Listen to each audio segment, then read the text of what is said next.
عرب کی جہالت، نبی پاک صلی اللہ علیہ وسلم کی سیرت اور ایک جادوگرنی کا واقعہ۔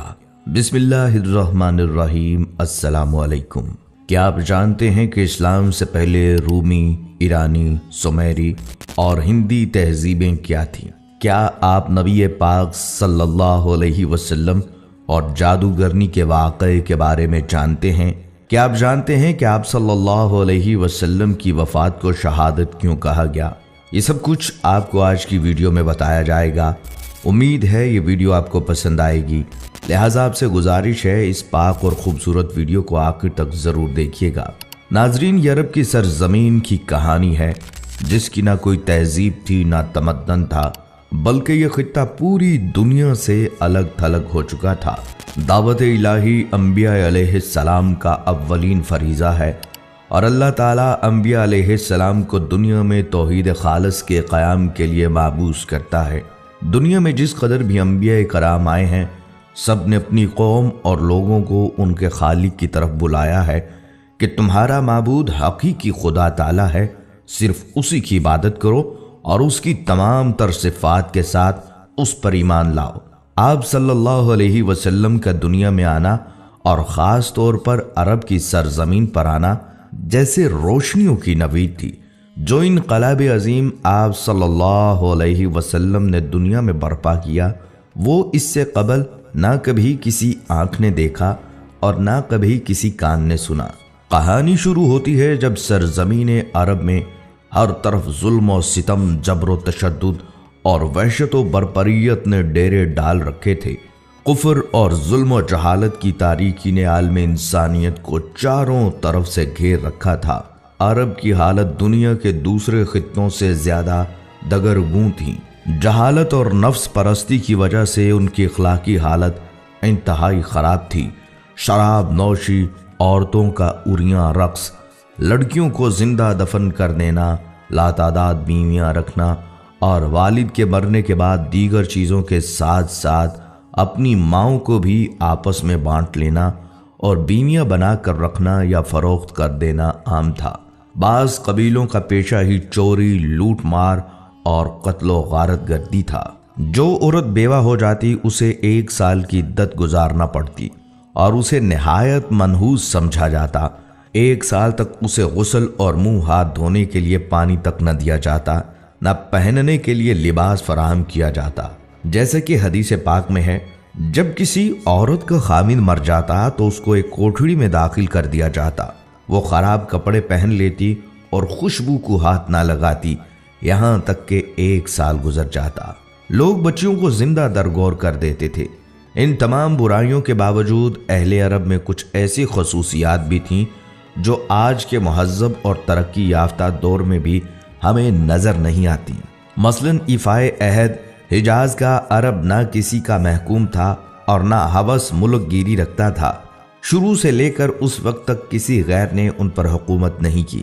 اہل عرب کی مہمان نوازی اپنے اور بیگانوں کے لیے عام تھی، لیکن ان سب خوبیوں کو ان کی بدکرداری، ظلم و عیاشی نے اپنے ناپاک دامن میں چھپا رکھا تھا، کیونکہ بے شمار برائیوں میں چند خوبیاں دب کر رہ جاتی ہیں۔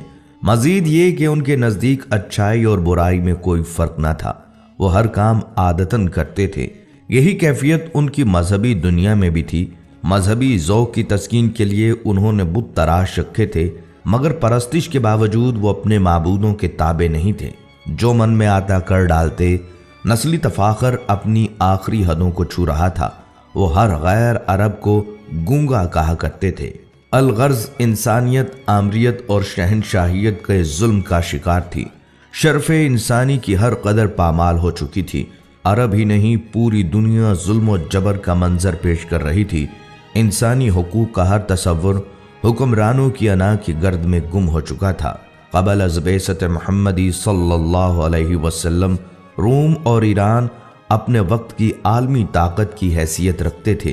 اپنے وقت کی یہ سپر پاورز تہذیب نسل انسانی کے ارتقاء کی بجائے چھوٹے اور کمزور ممالک پر غلامی کی سیاہ رات مسلط کر کے ایک غیر فطری احساس برتری کے لا علاج مرض میں مبتلا تھیں۔ طبقاتی کشمکش تمام قباحتوں کے ساتھ ابن آدم کا مقدر بنی ہوئی تھی۔